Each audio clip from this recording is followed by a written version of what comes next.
Aunty प्रणाम। हाँ, aunty मेरे दो डाउट्स हैं। पेज हाँ, नंबर नई बुक वाले, पेज नंबर 83।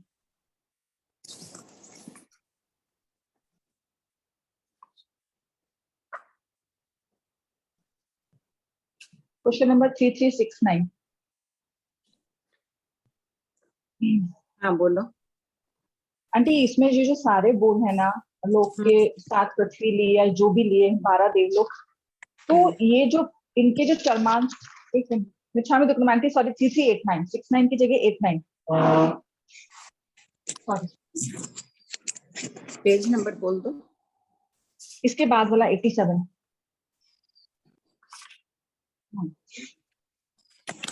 आंटी इसमें है ना, मैं रिकॉर्डिंग सुन रही थी ना, तो आप सिद्धशीला का फरमाए कि वो ऊपर मक्खी के पंख जितनी पतली हो जाती है तो अपने आप दंतक बन गए। तो मेरा प्रश्न ये था कि रत्नप्रभा आदि 7 पृथ्वियां हो गई, 12 देवलोक में जितना जितना त्रसनाल के बाहर जा रही है वो वहां पर अपना चरमांत लेंगे ना आंटी। त्रसनाल के वहां वाला चरमांत थोड़ी ऐसे गिनेंगे अपन। रसनाल के बाहर चारों दिशाओं का जा रहा है और ऊर्ध्व अधो दिशांत त्रसनाल में भी है। हाँ, तो वो त्रसनाल में भी है, पर बाहर का एंडिंग तक अपने को लेना है ना आंटी। हाँ, और एक आंटी मेरे को डाउट है, प्रश्न 3400 के पेज नंबर 89। इसमें आप रिकॉर्डिंग में फरमाए थे कि देवता जो है वो अधो दिशा के चरमांत में उत्पन्न नहीं होंगे, लेकिन 7 पृथ्वी के चरमांत में वो देवता जाएंगे, वहां उत्पन्न पर की बात कोटू नहीं हलवश है। जाते हैं। यहाँ उत्पन्न की बात नहीं है। देवता अधो दिशा के चरमांत में। क्या प्रश्न नंबर पढ़ो, बोलो ठीक से। चरमांत के 3400 के चरमांत के 37 बलों में एक पचेंद्री के बहुत तेज पंख किस अपेक्षा से पाया जाता है। तो मेरे को ये इसमें अलग से जिज्ञासा आई कि देवता कौतूहल वश 7वीं पृथ्वी के चरमांत में भी चले गए, वो ठीक है, और अधोलोक के चरमांत में नहीं जा रहे, वो भी ठीक है, लेकिन क्या देवता कोई सी भी पृथ्वी है जो स्थावर नाल में बाहर की तरफ निकली है, उसके चरमांत में पृथ्वी रूप में उत्पन्न हो सकते हैं मानसिक समुद्घात करके? नीचे पृथ्वी शुभ नहीं है ना, ईशत प्राग भरा पृथ्वी में उत्पन्न हो सकते हैं, उसमें नहीं होंगे। देवता शुभ पृथ्वी में ही उत्पन्न होते हैं। और अधो पहले देवलोक की जो त्रसनाल में बाहर निकल रही है, उसमें जो सब थोड़ी थोड़ी बाहर निकल रही है पहले दूसरे देवलोक की, उसमें भी नहीं उत्पन्न हो सकती? वो रत्नमय आदि हो तो उनमें होने में बाधा नहीं है। अपने पास कहीं भी इसका उल्लेख नहीं है। शुभ पृथ्वी अगर रत्नमय है, संभावना रत्नमय की ही है, तो उत्पन्न हो सकता है उनमें। अच्छा, ठीक है। और आंटी एक और ऐसा कुछ रिकॉर्डिंग में सुन रही थी कि चारों दिशा का जो चरमांत है उसमें गणोदरी वलय में देवता प्रवेश कर जाएंगे, तो ये ठीक है क्या आंटी? क्यों नहीं कर सकते हैं? बर्फ के अंदर, पहाड़ों के अंदर ही प्रवेश कर जाते हैं। तो आंटी जब त्रसनाल में जाते, स्थावर में जाते ही नहीं है, तो फिर चारों तरफ जो गणोदरी वलय आएगी उसमें कैसे प्रवेश करेंगे? घनोदधी वलय त्रसनाल के अंदर भी तो है। नहीं, मैं बाहर का चर्चा चल रही थी आंटी, वहां पे चरमांत की चर्चा चल रही थी। नहीं नहीं, वो घनोदधी वलय वहां की स्वयंभू रमण समुद्र के पास वाली कह दी होगी। क्या चर्चा चल रही थी, किस विषय की? ये आंटी ये टुकड़ा ही चल रहा था, तो उसमें शायद कुछ ऐसा हुआ तो कि चरमान पूरा ऐसा है ना, मैं ही प्रश्न पूछ रही थी देवता का कि देवता हाँ, गणोदरी वलय के अंदर चले गए तो क्या जो स्थावर नाल के वहां पर वहां तो नहीं जाएंगे ना आंटी? नहीं, स्थावर नाल में कुछ भी नहीं है, कंगुली भी नहीं बाहर कर सकते हैं। जो स्थावर नाल के अंदर रही हुई है ना, स्वयंभू रमण समुद्र के बाहर, तो एक रज्जु बस तत्व नहीं नहीं, स्थावर नाल ही है, तो उसका समझना चाहिए। ठीक है आंटी, क्लियर हो गया, कृपा करें। आंटी आंटी आपकी आवाज नहीं आ रही है मेरे को। मेरे को आ रही है तुम्हारी। हाँ मुझे भी आ रही है आंटी। पुरानी वाली बुक से पेज नंबर 188, क्वेश्चन नंबर 1054। हम खोलें 188, सब कोई हाँ, खोल लीजिए।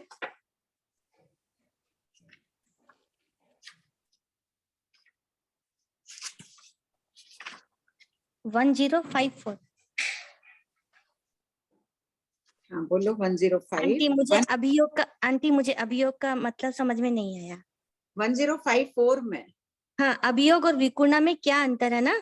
हाँ, तो वो अभियोग और विकुर्णा में रूप परिवर्तन और विविध रूप निर्माण में समानता होते हुए भी इन दोनों की प्रक्रिया में अंतर है। अभियोग जैसे करने में समुद्घात की आवश्यकता नहीं रहती है, मतलब आंटी। वेक्रिय विकुर्वणा करना है, वेक्रिय समुद्घात करके वेक्रिय शरीर बनाते हैं। लेकिन अभियोग कोई मंत्र आदि से, किसी में अनेक प्रकार की अन्य लब्धियां भी होती है ना, कि सोचा तो वैसे ही बन आज लेते हैं, घोड़े के समान बन गए, वो बन गए। रूप परिवर्तन करने की विद्याएं आती है, उसके बल से भी कर सकते हैं अभियोग में। मतलब आंटी अभियोग में भी मैं रूप बना सकती हूँ, अगर वैक्रिय शरीर के में भी रूप बना सकती हूँ, बस वैक्रिय शरीर में मुझे समुद्घात करना पड़ेगा और अभियोग में नहीं करना पड़ेगा। ये ज्यादा शक्तिशाली लब्धि है इसमें। ठीक है, कोई कोई एक आ गया किसी ढंग का रूप बनाना करना, कोई इनके अंडर दिया है ना पिछले में, विद्या मंत्र आदि के बल से। हाँ हाँ हाँ आंटी, पूर्वोक्त ठीक रूप है। विद्याएं आंटी प्रकार की विद्याएं होती है, तो उसके बल से कर लेते हैं। हाँ आंटी, आंटी इसी इसी पेज में 1057 में जो क्वेश्चन है ना, 1 मिनट। हाँ आंटी 188 पेज नंबर।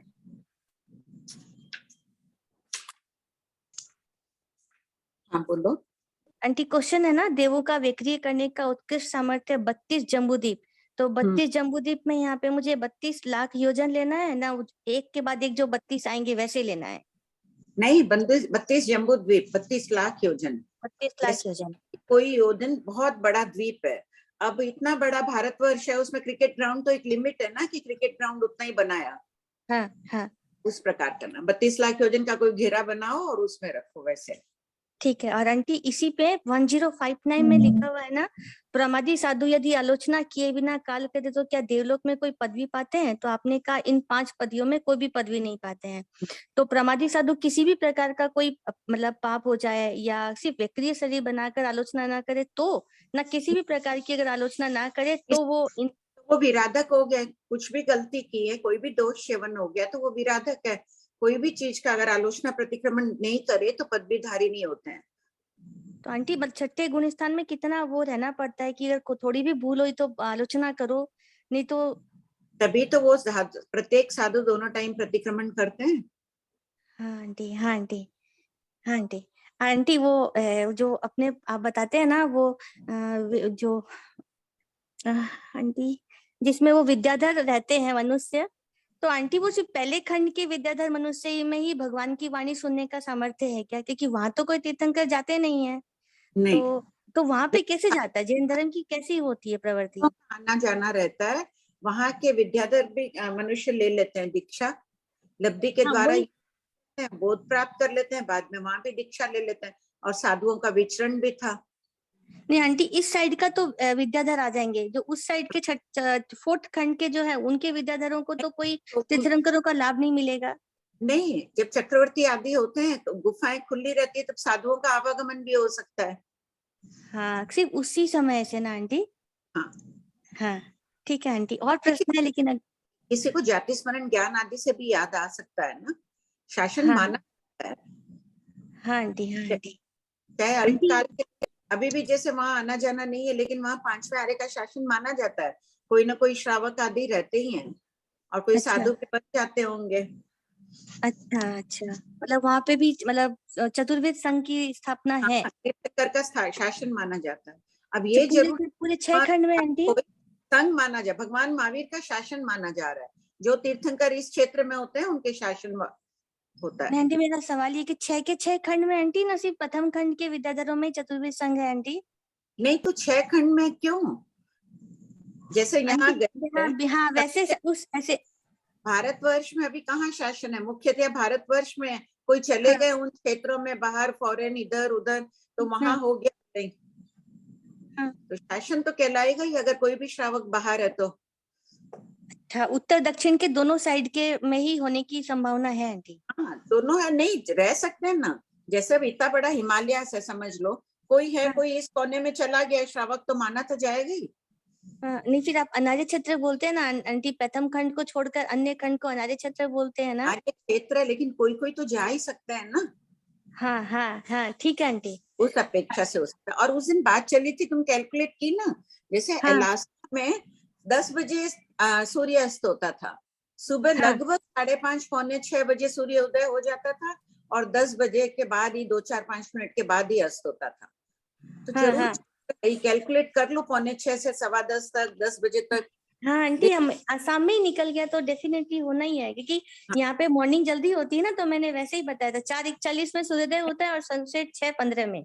नहीं वो तो ठीक है, आसाम में जितने प्रहर का दिन है दूसरे क्षेत्रों में भी प्रहर दिन उतने का ही है। वहाँ सूर्य हाँ। उदय लेट होगा, राजस्थान में तो अस्त भी लेट होगा, आसाम हाँ में जी। सूर्य जल्दी हो जाता है, वो तो एक ही बात पड़ेगी। लेकिन हाँ। वहां तो एकदम ही था, 10 बजे अस्त होता था रात को। ठीक है आंटी, अपने हाँ। अपने गुरुदेव की परंपरा से वैराग्य शतक किताब पुस्तक हमें पढ़ने के योग्य है? क्यों नहीं, जरूर पढ़ो। ठीक है आंटी, कृपा आंटी। किसकी लिखी हुई है, कहाँ लाइब्रेरी में मिली क्या? नहीं आंटी, मैंने ना हम एक वो लिंक दिया था मेरे को प्रेमिला जी ने, तो वहां से मैंने मंगाई थी। तो मैं पढ़ती हूँ तो मुझे मन में था कि मैं एक बार आंटी से कंफर्म कर लूं। आंटी हाँ। लिखा हुआ है पूज्य आचार्य देव श्रीमद विजय रत्न सेन सूर्य जी महाराज साहब। हाँ ठीक है, पढ़ो, मंदिर मार्गी संत है, जरूर पढ़ो। अच्छा ठीक है आंटी, कृपा आंटी। जय सोना जिनेन्द्र जी। साहब, हेलो जय जिनेन्द्र साहब, जय प्रणाम जिनेन्द्र। प्रणाम। मेरा ये सेकंड बुक वाली में से 3816 बुद्ध जागरण और अबुद्ध जागरिका, इसको हाँ। क्लियर करना मुझे। बुद्ध जागरिका किससे कहते हैं? बुद्ध जागरिका और अबुद्ध जागरिका दोनों तो क्रिश्चियन। आइए, हाँ, बुद्ध जागरिका तो केवल ज्ञानी की जागरिका को कह रहे हैं, आत्म जागरिका जो उनकी अप्रमत्ता है। एक 7वें जीव स्थान वाले भी होते हैं और एक 13वें जीव स्थान वाले, केवली दोनों के परिणामों में अंतर तो रहता ही है, ठीक है। तो वो उनका हो गया। और कौन सा? अबुद्ध बुद्ध जागरिका। जागरिका मतलब इसमें किसको लेंगे? अक्षर अभाव एवं अल्प को दोनों अर्थों में प्रयुक्त होता है।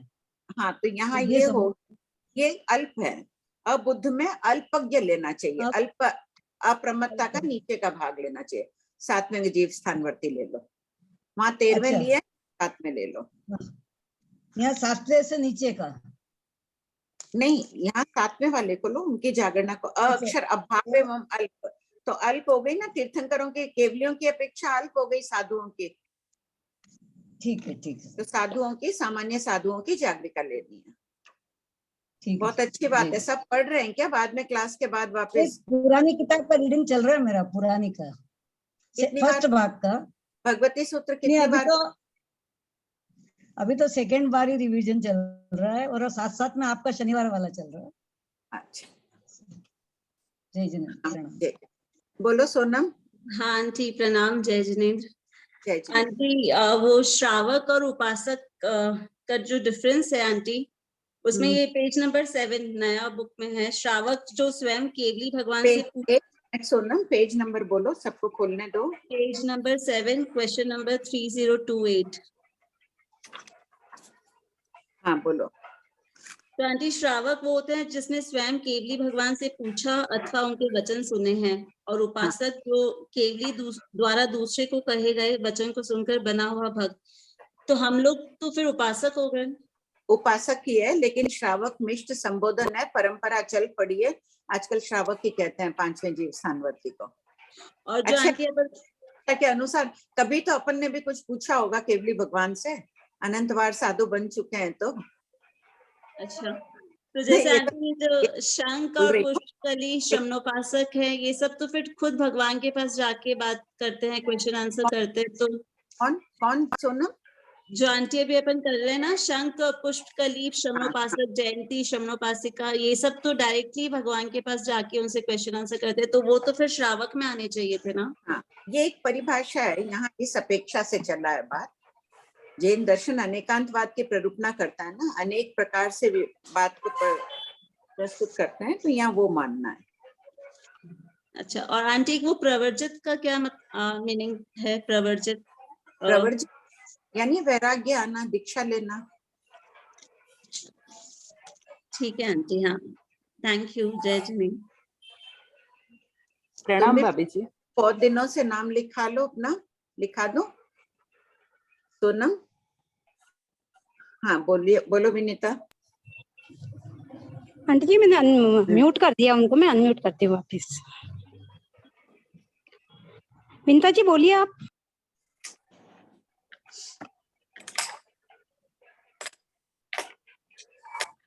मैं पूछूं? प्रणाम भाभी जी। सॉरी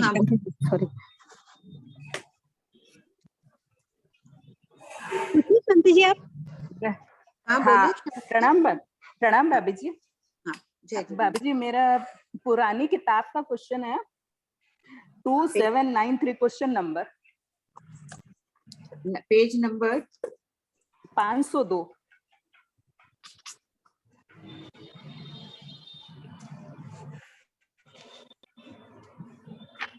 हाँ बोलिए। 2793 इसका क्वेश्चन में, क्या विषम गुण स्निग्ध पुद्गलों का परस्पर बंध होता है? हाँ, ये क्वेश्चन समझ में नहीं आया ये पूरा ही। जो जिस विषम गुण होंगे ना, जैसे पूरा खोला है, विषम गुण में कम से कम 2 गुण का अंतर होना चाहिए।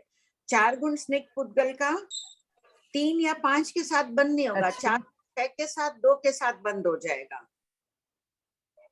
कम से कम 2 गुण का अंतर होना चाहिए। 2 स्निग्ध पुद्गल है ये, क्या ये दोनों बाबूजी, पक जाएंगे क्या? मतलब मेरे ये वर्डिंग यही शब्द दिए हुए हैं, विषम गुण यानी बाबूजी आवाज नहीं आ रही। ये 2 गुण है, दोनों पेन के स्निग्ध गुण है। मान लो कि दोनों 2 गुण वाले हैं। 2 गुण स्निग्ध है, 2 गुण स्निग्ध है। ये दोनों परमाणु मिलेंगे क्या? भगवान कह रहे हैं नहीं मिलेंगे। समगुण स्निग्ध का ऊपर वाले में है ना, साथ में 2792 में दिया है 1 गुण स्निग्ध का 1 गुण स्निग्ध से, 2 गुण का 2 गुण से स्निग्ध का बंद नहीं हो रहा है। तो क्या विषम गुण स्निग्ध पुद्गलों का बंद होता है? गौतम स्वामी वापस पूछ रहे हैं। तब भगवान बोलते हैं इनका बंद होता है। गुण में ये 2 गुण है, ये 3 गुण है, तो भगवान कह रहे हैं ये बंद नहीं होगा। 2 गुण 4 गुण है, कम से कम 2 का अंतर हो तो बंद होता है। अच्छा ठीक है बाबूजी। यावत अनंत गुण स्निग्ध पुद्गलों के साथ बंद हो सकता है। हाँ, ये इसी है प्रकार समगुण और विषम गुण वृक्ष।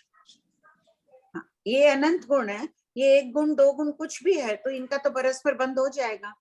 2 गुण का मिनिमम अंतर होना चाहिए, बाकी कितने ही ज्यादा हो फर्क नहीं पड़ा। ये 2 गुण है, ये अनंत गुण है, बंद हो जाएगा।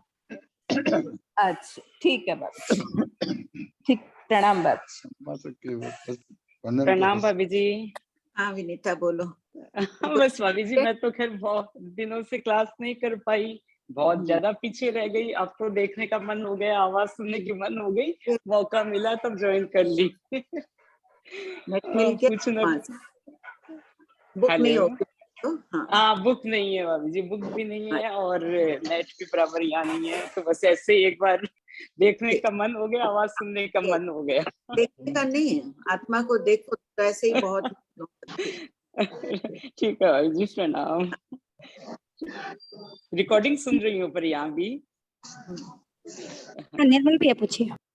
आंटी अभी आपने फरमाया था ना रात को 10 बजे सूर्यास्त होता है, वो कौन से क्षेत्र की बात की आंटी आपने? अलास्का। अलास्का में रात को 10 बजे सूर्यास्त होता है क्या? हाँ। और सूर्य उदय फिर आंटी उदय हो जाता था करीब 5:45 तक तो हो ही जाता था। हाँ। निरंतर हर 12 महीने हो वो मुझे पता नहीं, जब हम वहां थे उस समय वो 5:45 उग जाता था, 10 बजे अस्त होता था। ओके ठीक है आंटी। ठीक है आंटी जी, आप रीडिंग शुरू करें। हाँ सुरेंद्र म्यूट किया है। नमस्ते सभी को। जय जिनेन्द्र शाह। जय जिनेन्द्र। पूर्वापर संबंध। जयंती श्रवणपाशिका शतक 12 उद्देश्य 2। श्रवणपाशक के वर्णन के पश्चात श्रवणपाशिका का वर्णन किया जा रहा है। जयंती श्रवणपाश प्रश्न नंबर 3826। जयंती श्रवणपाशिका का संक्षिप्त परिचय दीजिए। उत्तर। जयंती श्रवणपाशिका धन, वैभव, मान, प्रतिष्ठा और अन्य सभी प्रकार की पौदलिक संपदा से भरपूर, सुखी, सुकुमार, स्वरूपा, आत्मा, अनात्मा के रहस्य की ज्ञाता थी। इनके रोम रोम में जैन धर्म के प्रति अनुराग भरा हुआ था। ये भगवान महावीर का धर्मोपदेश सुनकर आत्मानंदी बन गई। प्रश्न 3827। किस दृष्टिकोण से कर ले अपन भी, रोम रोम में जैन धर्म के प्रति अनुराग। अपने आप को भी देखें, अपने भी है क्या ऐसे। हाँ। प्रश्न 3827। किस दृष्टिकोण से हमें श्रवणपाशकों का जीवन चरित्र पढ़ना चाहिए? इन आदर्श श्रवणपाशकों का साधना में जीवन हमारे लिए उत्तम मार्गदर्शक है। इस आदर्श को सम्मुख रखकर हम अपनी आत्मा की दशा देखें और अपनी त्रुटियों को निकालकर वास्तविक श्रवणोपासक बनने का प्रयत्न करें तो एकम भावतारी भी बन सकते हैं। प्रश्न 3828। उस काल उस समय में कौशाम्बी नगरी के उदयन राजा थे, उनका संक्षिप्त परिचय दीजिए। उत्तर, उदयन राजा शतानिक राजा और परम सती मृगावती रानी के पुत्र चेटक राजा के दोहिते और पूर्व 76 जयंती श्रवणोपासिका के भतीजे थे। प्रश्न 3829। जयंती श्रवणोपासिका पूर्व 76 यानी प्रथम 76 नाम से क्यों प्रसिद्ध थी? उत्तर, जयंती श्रवणोपासिका भगवान महावीर के साधुओं को स्थान देने में प्रसिद्ध थी। जो साधु कौशाम्बी में आते वह उन्हीं से वसती ठहरने के लिए स्थान की याचना करते। श्रुति परंपरा है कि चारों दिशाओं में अनेक मकान थे, वह भक्ति भाव से उन्हें स्थान देती थी।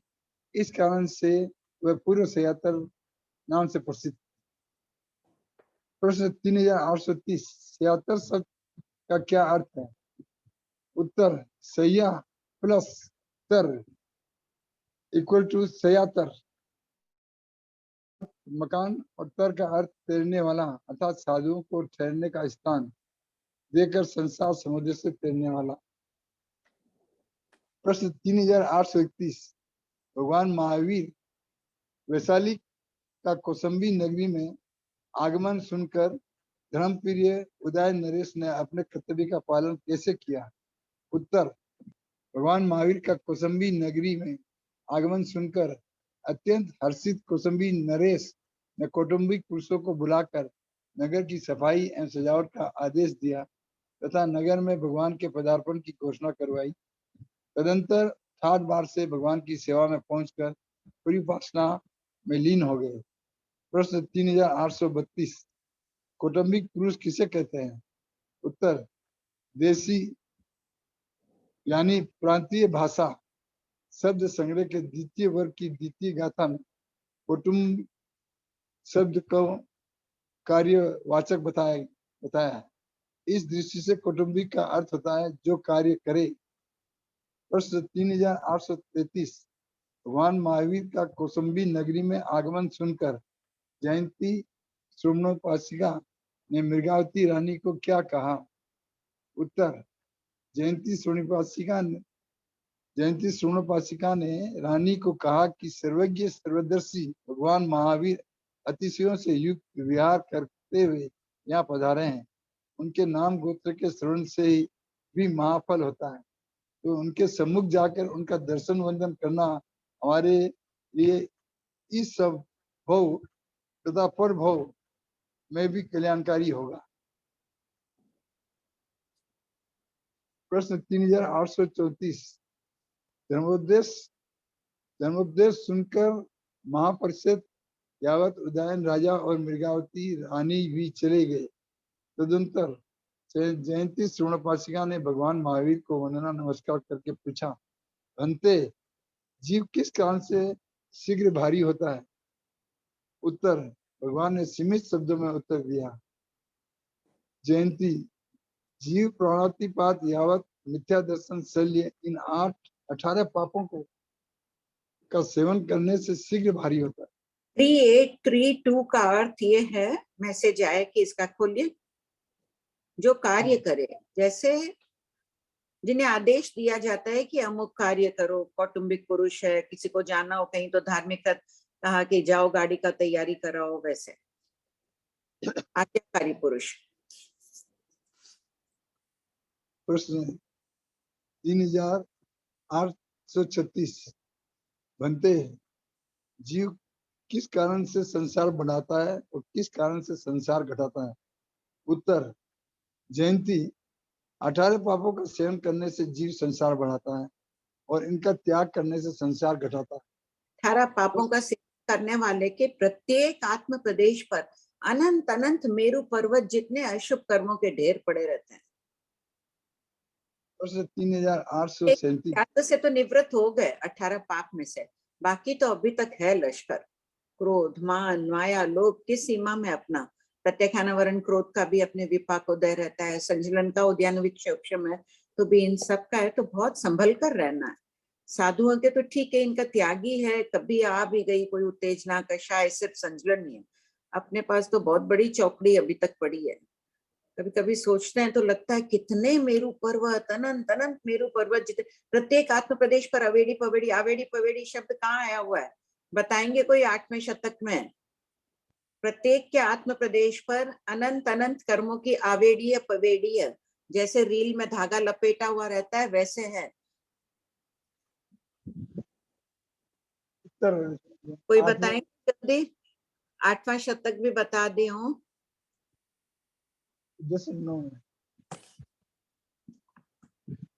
कौन खोल रहा श्वेता जी है? ने बताया 2974। खोलो, अच्छी बात है, बहुत जल्दी बता दी श्वेता।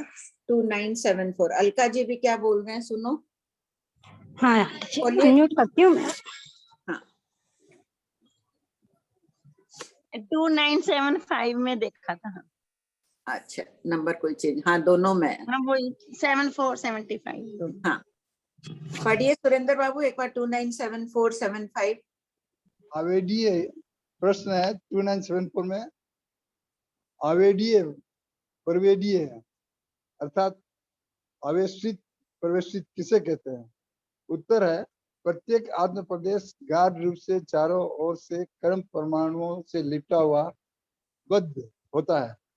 जैसे रील में धागा लपेटा हुआ रहता है, उसी प्रकार प्रत्येक आत्म प्रदेशों पर कर्मों के आंटे लगे हुए होते।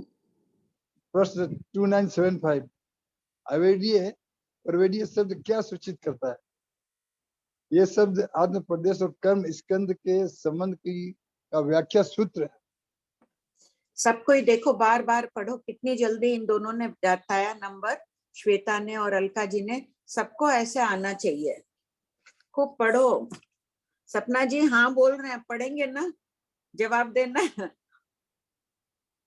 हंस के बाद टालने से नहीं चलेगा, पढ़ना पड़ेगा। ठीक है। प्रश्न 3838।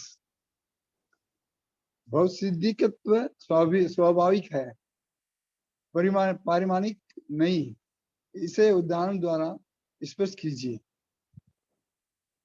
उत्तर, उद्गल में रूपी गुण स्वाभाविक है, उसी प्रकार भवसिद्धिकत्व स्वाभाविक है। दूसरा, मिट्टी से घड़ा बनता है, रेत से नहीं, यह मिट्टी का स्वाभाविक गुण है, इसी प्रकार भवसिद्धिकत्व स्वाभाविक है।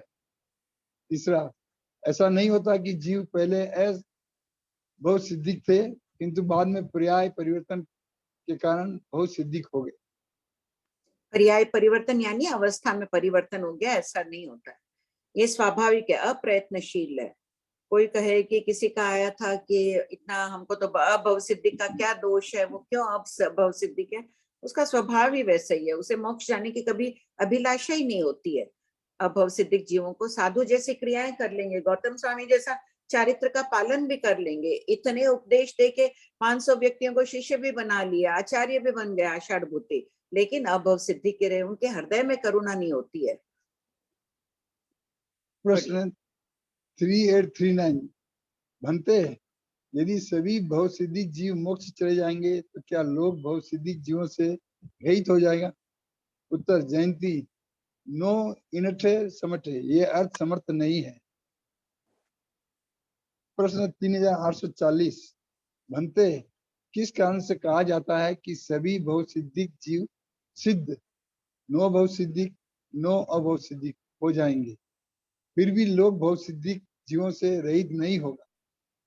उत्तर, जयंती, जैसे आकाश की श्रेणी पंक्ति अनादि अनंत है, परित और परिवृत्त है, उसमें से प्रति समय एक एक परमाणु उद्गल जितना आकाश खंड यानी एक एक आकाश प्रदेश निकालते निकालते अनंत उस सर्पणी अवसर्पणी पूरी हो जाए तो भी वह श्रेणी खाली नहीं होगी। इसी प्रकार जयंती, लोग भव सिद्धिक जीवों से रहित नहीं होगा। प्रश्न 3841। आकाश प्रदेशों की प्रत्येक पंक्ति अनादि अनंत है, फिर उसे पारित और परिवृत्त क्यों कहा गया है? उत्तर 1 प्रत्येक पंक्ति चौड़ाई में एक परदेशी होने से सीमित यानी परित है, और दूसरा प्रत्येक पंक्ति अन्य श्रेणियों द्वारा घिरी हुई है, इसीलिए परिवृत्त कही गई है। भगवान महावीर का एक एक शब्द देखो, उनके मुखारबिंद से जो निकला हुआ है, कोई शब्द व्यर्थ नहीं रहता है, हर एक शब्द में सार भरा हुआ रहता है। बोलिए। प्रश्न 3842 लोक भौतिक जीवों से शून्य नहीं होगा, इसे स्पष्ट कीजिए। उत्तर जितना भी भविष्यकाल है वह कभी न कभी वर्तमान होगा, फिर भी भविष्यकाल कभी समाप्त नहीं होगा। उसी प्रकार लोक भौतिक जीवों से शून्य नहीं होगा, अतः ऐसी कल्पना भी करने की आवश्यकता नहीं है कि लोक भौतिक जीवों से रहित हो जाए। प्रश्न 3843 अतीत काल में कितने जीव मुक्त हुए हैं? उत्तर प्रथम अतीत काल में एक निगोद के अनंतवें भाग में जितने जीव होते हैं उतने जीव मुक्त हुए हैं। दूसरा, अनंत काल बाद भी सर्वज्ञ यही उत्तर देंगे कि एक निगोद के अनंतवें भाग जितने जीव मुक्त हुए हैं, यानी द्रव्य लोक प्रकाश सर्ग गाथा 59 से लेकर 62 तक। ये प्रमाण है, यानी नहीं, ये वर्णन इस किताब में है, गाथा में। लोक प्रकाश सर्ग गाथा।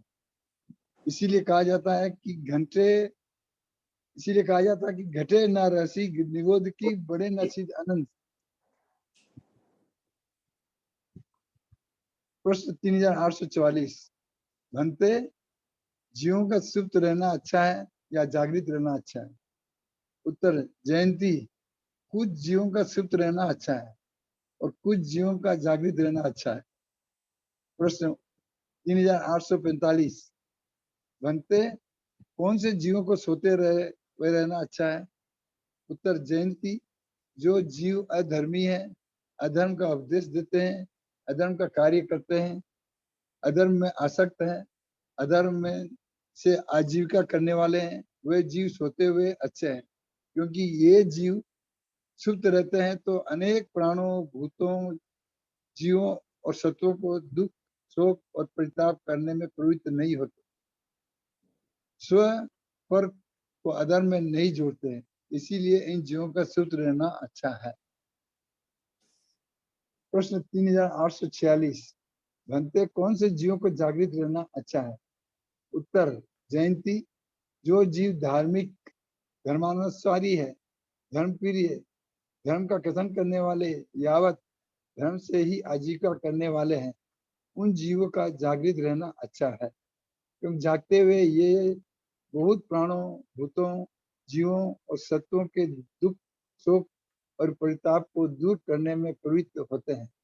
ऐसे धर्मिष्ठ जीव स्व पर को अनेक धार्मिक संयोजनाओं में प्रवृत्त करते रहते हैं, इसीलिए इन जीवों का जागृत रहना अच्छा है।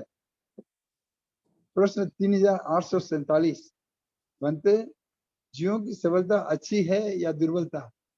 उत्तर जयंती कई जीवों की सबलता अच्छी है और कई जीवों की दुर्बलता अच्छी है। यहाँ देखो अपन कितना कर रहे हैं धर्म प्रभाव के लिए। एक भी व्यक्ति को अगर जोड़ेंगे, एक भी व्यक्ति को सामायिक समर आदि करने की प्रेरणा देंगे तो कितने जीवों को अभयदान मिलेगा। जितने भी अभी अपन यहाँ उपस्थित है, सबको जिन शासन की प्रभावना करनी है अपनी अपनी सीमा तक, चाहे छोटा छोटा व्रत प्रत्याख्यान लेने के लिए प्रेरणा दो किसी को। सबलता प्रश्न 3848 किन जीवों की सबलता अच्छी है? जो जीव धार्मिक है, धर्मानुसारी है, धर्मप्रिय है, उनकी सबलता अच्छी है, क्योंकि ये जीव सबल होने से प्राण, भूत, जीव के दुख और परिताप को दूर करने में समर्थ होते हैं। तब जब दान, सेवा आदि से अहिंसा का प्रचार प्रसार करते हैं, इसीलिए धर्मिष्ठ जीवों की सबलता अच्छी है। प्रश्न 3849 किन जीवों की दुर्बलता अच्छी है? उत्तर जो जीव अधार्मिक यावत अधर्म से आजीविका चलाते हैं, उनकी दुर्बलता अच्छी है, क्योंकि ये जीव दुर्बल होने से प्राण, भूत, जीव, सत्व को दुख और परिताप नहीं पहुंचा सकते। इसीलिए जीव रक्षा की दृष्टि से ये कहा गया है कि अधार्मिक जीवों की दुर्बलता अच्छी है। प्राणभूत जीव सत्व किसे कहते हैं? प्राण बोलो, हैंड रेज है, एक बार इसी से संबंधित है तो पूछ लो।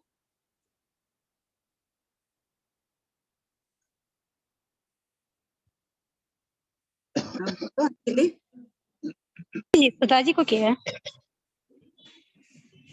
प्रणाम भाभी जी। हाँ सुन मेरे को ये पूछना था कि ये बोल रहे कि ये भव सिद्धि बनना स्वाभाविक है, पारिणामिक नहीं, लेकिन अपने जब 6 भाव का टुकड़ा करते हैं तो उसमें तो पारिणामिक भाव में लेते हैं ना भवी अभवी को। आगे आ जाएगा, खोला है यहाँ पर, नहीं खोला इसमें, खोला था कहीं पर तो मैंने, वहाँ अन्य अपेक्षा से, यहाँ कहाँ गया, इधर नहीं आया ये उत्तर। 3837 में है ये क्वेश्चन भाभी जी। हैं? 3837 में क्वेश्चन है अभी। नहीं वो ठीक है, यहाँ स्वाभाविक है, वहाँ पारिणामिक अन्य अपेक्षा से कहा है, उसका उत्तर भी दिया हुआ है इन्हीं प्रश्नोत्तरों में कहीं। खैर 1 मिनट देख के बताती हूँ, इसी के मिल जाएगा यहीं, इसी किताब में होना चाहिए पूरा विस्तार से, उसका खुलासा दिया हुआ है कि वहाँ किस अपेक्षा से कहा है। अच्छा, नहीं वो मतलब भाव की अपेक्षा और यहाँ वैसे कुछ होगा क्या? नहीं अंतर है, खोला हुआ है सुधा, मैं फिर देख के बताती हूँ। ठीक है, बाद में ये देख देखो वर्णन में पेज नंबर ये रहा, खुल गया। पारिणामिक भाव देखो 14वें शतक 7वें उद्देशक में, पेज नंबर मैं भी खोज रही हूँ, प्रश्न नंबर खोज रही हूँ। भाव तो मिल गया, 5 भाव में पारिणामिक भाव में देखो, वहां है इसका उत्तर सुधा। ठीक है, देख लूंगी भाभी जी मैं। हाँ देख के बताओ, जितने में खोल भी लेते हैं। आंटी हाँ अन्नपूर्णा जी आप पूछिए। हाँ आंटी, प्राण मतलब विक्लेंद्रिय। सुधा 4723 में एक बार पढ़ ही दो सुधा, ये 4723 सब कोई खोलिए।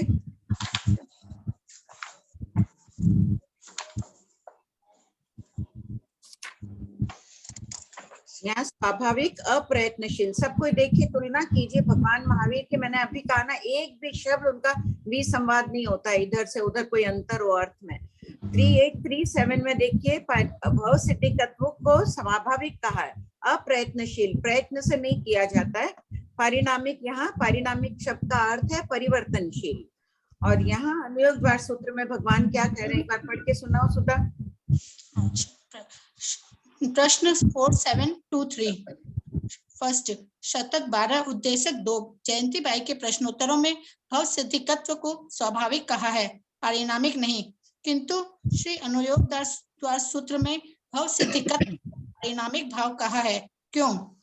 उत्तर, एक शब्द के अनेक अर्थ होते हैं, यथा शतक 12 उद्देशक 2 में पारिणामिक का अर्थ परिवर्तनशील है, भव सिद्धिकत्व परिवर्तनशील नहीं है, स्वाभाविक है, अतः पारिणामिक का निषेध किया है। दूसरा, श्री अनुयोग द्वार सूत्र में पारिणामिक भाव का अर्थ स्वाभाविक है, अतः दोनों पाठों में भव सिद्धिकत्व के लिए भिन्न भिन्न शब्दों का प्रयोग करते हुए भी भावार्थ एक ही है कि भव सिद्धिकत्व स्वाभाविक है। एकार्थक शब्दों के प्रयोग से क्या होता है, भगवान महावीर के समूह शरण में अनेक लोग आते हैं, अनेक अन्य तीर्थिक आते हैं, अनेक शब्द शास्त्री आते हैं, व्याकरण के ज्ञाता आते हैं, तो देखते हैं भगवान की शब्द समृद्धि भी कितनी अच्छी है, शब्द रचना, शब्द समृद्धि, एक ही शब्द का अनेक अर्थक रूप में भी प्रयोग किया है, इससे भाषा का वैशिष्ट्य प्रकट होता है।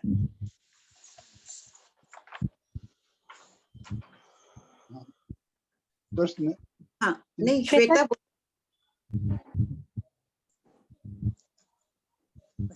लेकिन होगा तो वही स्वाभाविक। आंटी प्रश्न संख्या 3843 में आपने फरमाया है, अतीत काल में एक निगोद के अनंतवें भाग में जितने जीव हुए, तो एक निगोद का जो असंख्यात शरीर होता है उसमें सिर्फ एक शरीर लेना या पूरा निगोद का जो अनंतवें भाग में जितने जीव हैं वो आंटी?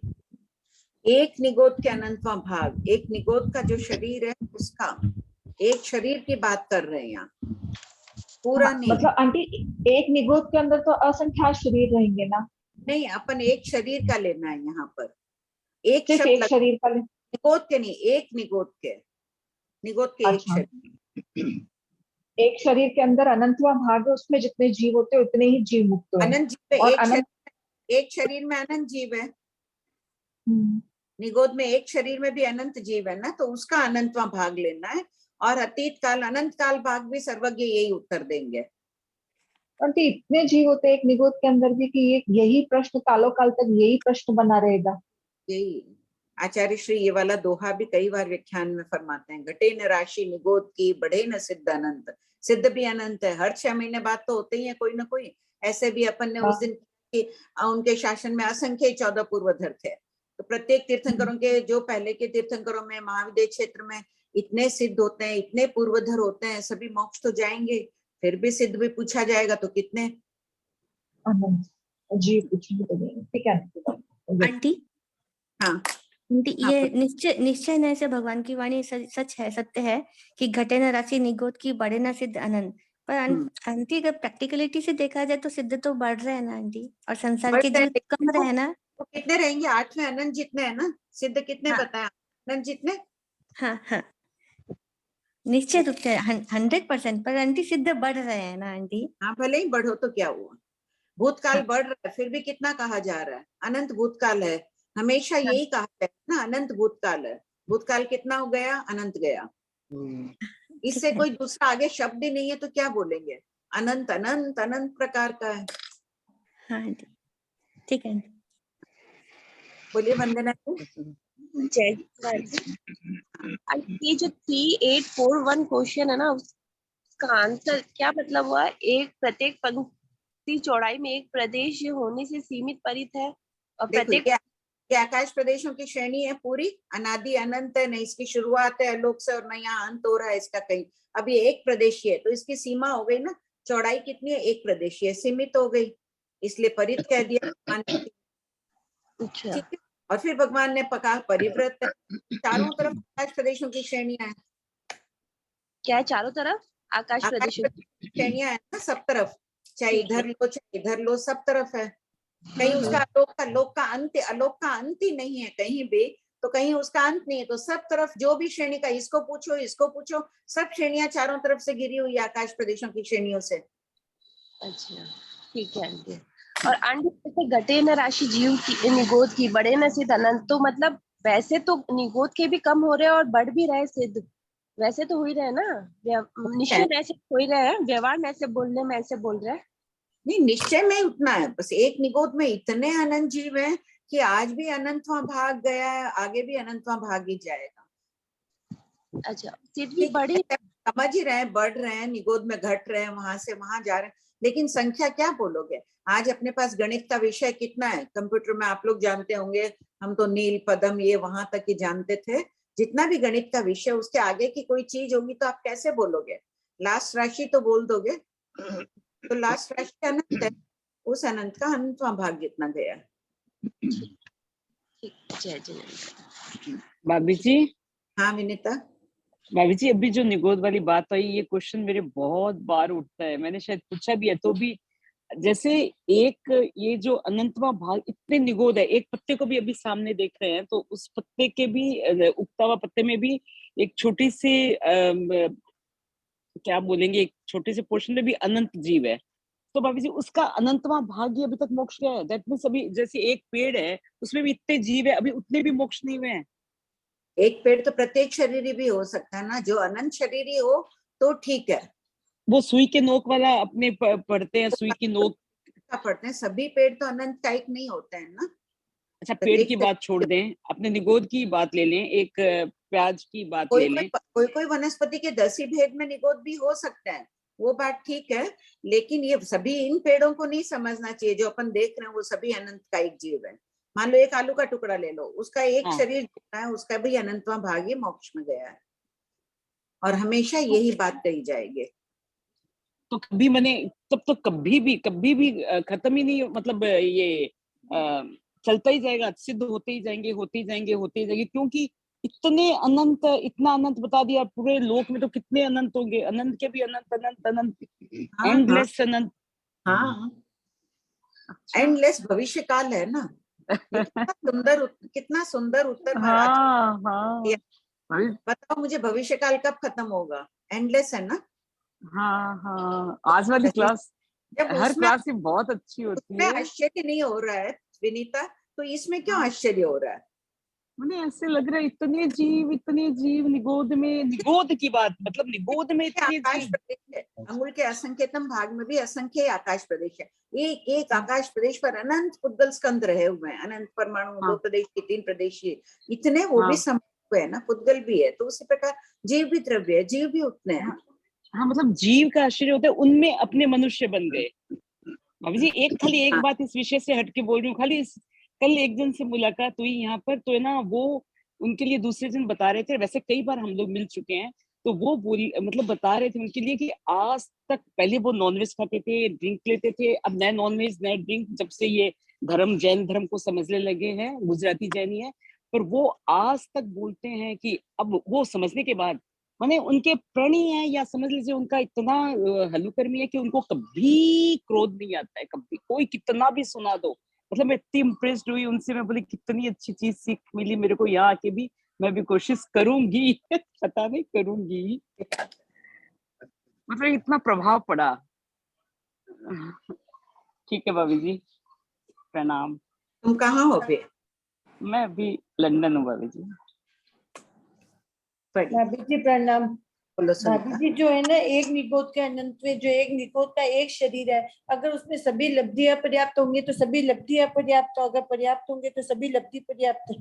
हाँ, उससे क्या, अपन वहां न्याय बात नहीं कर रहे हैं, अपन तो संख्या की बात कर रहे हैं। नहीं, वैसे अगर वो काल करे तो सभी लब्धियां पर्याप्त भी होगी। हाँ, क्योंकि सभी एक साथ काल करेंगे ना। अच्छा, और एक भाभी जी जो ये निगोद के जो अनंत जीव है, वो चौथे अनंत जितने लेने कि 8वें अनंत जितने? निगोद के जीव एक निगोद शरीर में ध्यान नहीं है, अच्छा है कि चौथा तो नहीं होगा, 8वां अनंत ही आएगा ना। होगा तभी तो है कि निकलते ही जाएंगे, संख्या असीम है, अनंत है। 8वें अनंत की संख्या कितनी है? 8वें अनंत से तो आगे नहीं है ना। अनंत, उसका अंत ही नहीं है उस अनंत का। हाँ ठीक तो है भाभी, ठीक भाभी जी, कृपा। जय जन आंटी जी। मेरी एक जिज्ञासा थी, ये जो सबलता और दुर्बलता बोला है ना आंटी जी, तो ये सबलता शारीरिक, मानसिक, वाचिक, आध्यात्मिक सारी सबसे ही समझना है इसको? ये हो गई, अगर मानसिक सबलता है तो शारीरिक सबलता गौण हो जाती है। कईयों के बारे में अपन अभी भी सुनते हैं, इतने कैंसर पेशेंट, इतना ये इतना, लेकिन कितनी उनमें, कई मरासा लोगों को देखा है, इतनी वेदना, कैंसर की वेदना, और ये एकदम नॉर्मल, चेहरे पे शिकन ही नहीं, दिन भर अपना स्वाध्याय में, जप तप में, उसी में लीन रहते हैं। और कोई दुर्बल रहता है, मानसिक स्थिरता कम, थोड़ा सी भी सर दर्द होता है तो 6 घंटे लेट जाते हैं। मतलब मुख्यतः से मुख्य मानसिक पर ये निर्भर करती है अंजलि, मानसिकता कैसी है। जी तेज बुखार हो तो भी अगर बच्चा बीमार हो तो माँ उठ के उसका सब काम कर देती है। सही है, मानसिक ही है वो। हाँ, मानसिक है। जी जी, मानसिकता बहुत बड़ी चीज है। जी हाँ, मानसिकता बना लेना कि बहुत पढ़ना है तो अपने आप समय मिल जाएगा, और मानसिकता ही नहीं बनाते हैं तो पढ़ाई नहीं जाए अपने से भी। सही है, इस स्वाध्याय करना ही है, कर्मों की निर्जरा करनी है, अगर ऐसा दृढ़ संकल्प कर ले तो अपने आत्म शुद्धि की भी अपन तमन्ना रखेंगे, करना ही है आत्मशुद्धि, हमें शुद्ध होकर ही जाना है, हमारी आत्म शुभ भावों की रक्षा करना ही है, तो अपने आप हो जाएगी। जैसे घर की रक्षा में तल्लीन रहते हैं, तिजोरी की रक्षा में तल्लीन रहते हैं, वैसे अब हमें सुरक्षा में तल्लीन रहने के लिए मानसिकता बनानी है। जी बिल्कुल। पढ़ो। प्रश्न संख्या 3850। भंते, जीवों का दक्षत्व श्रम अच्छा है या आलसीपन? उत्तर, जयंती, कुछ जीवों का दक्षत्व अच्छा है और कुछ जीवों का आलसीपन अच्छा है। प्रश्न संख्या 3851। भंते, किन जीवों का दक्षत्व अच्छा है? दक्षत्व यानी श्रम, उत्तर, जयंती, धर्मिष्ठ जीवों की दक्षता अच्छी है क्योंकि वे जीव स्व पर को धर्म की प्रवृत्तियों से जोड़ते हैं तथा ये दक्ष जीव आचार्य, उपाध्याय, नव दीक्षित, कुल, गण, संघ और सधर्मियों की सेवा से अपने आप को संयोजित करते हैं। इसीलिए इन जीवों की दक्षता अच्छी है। ये जीव निर्जरा रूप परम धर्म का लाभ प्राप्त करते हैं। प्रश्न संख्या 3852, किन जीवों का आलसीपन अच्छा है? अधर्म रूप में जिनकी ख्याति प्रसिद्धि है, जो अधर्म का ही चिंतन करते हैं, अधर्म के रंग में रंगे हुए हैं, जिनमें चारित्राचार, धर्माचार नहीं है, उनका आलसीपन अच्छा है। आलसी होने से ये प्राण भूत जीव सत्व को दुख और परिताप नहीं पहुंचा सकते। प्रश्न संख्या 3853, इन प्रश्नोत्तरों के माध्यम से हमें क्या शिक्षा मिली? सरल और सामान्य प्रश्नों का भगवान महावीर ने आध्यात्मिक दृष्टि से जो उत्तर दिया है वह उनकी ज्ञान गंगा की एक धारा बन गई है। यह सूत्र ज्ञान का भंडार है। इसमें सकारात्मक विचारों से जीवन जीने की कला बताई गई है कि उद्यमी एवं जागता हुआ भी अच्छा है और आलसी एवं सोता हुआ भी अच्छा है। हमें भी सकारात्मक ज्ञान दृष्टि रखने का प्रयास करना है कि अधार्मिक व पापी प्राणी जो पूर्वकृत कर्मों का भोग रहा है वह कम से कम सोता हुआ तो अच्छा है। प्रभु महावीर का ये कितना सुंदर उपदेश है समस्त आध्यात्मिक चिंतन बंधन से मुक्त होने के लिए। प्रश्न संख्या 3854, भंते, श्रोतेंद्रियों के वश आर्त यानी पीड़ित बना हुआ जीव क्या मानता है? जयंती, आयुष्य कर्म को छोड़कर बाकी 7 कर्म प्रकृतियां यदि ढीली हो तो गाढ़ दृढ़ करता है, यावत असाता वेदनीय कर्म बार बार बांधता है और संसार में पर्यटन करता रहता है। इसी प्रकार शेष 4 इंद्रियों के वश आर्त बने हुए जीवों के विषय में भी कहना चाहिए। प्रश्न संख्या 3855, जयंती श्रवणपाशिका का पर प्रश्नों के समाधान की क्या प्रतिक्रिया हुई? उत्तर, जयंती श्रवणपाशिका पर 3 प्रमुख प्रतिक्रिया हुई। यथा, प्रथम, भगवान महावीर से अपने प्रश्नों का समाधान पाकर हर्षित और संतुष्ट होकर भगवान को वंदना नमस्कार करके प्रवेज्या अंगीकार की। दूसरा, आर्या चंदन बाला की शिष्या बनकर अंग शास्त्रों का अध्ययन किया और गुरुनी की आज्ञा अनुसार संयम पालन किया। तीसरा, तब शरण द्वारा सिद्ध बुद्ध मुक्त एवं सर्व दुखों से रहित हुई। अब पृथ्वियां, शतक 12, उद्देशक 3, पूर्वापर संबंध। श्रवणोपासक निम्नोक्त पृथ्वी में नहीं जाते हैं। प्रश्न संख्या 3856, भंते, पृथ्वियां यानी कि नरक भूमियां कितनी है? उत्तर, गौतम, पृथ्वियां 7 है, यथा प्रथमा, द्वितीया, यावत सप्तमा।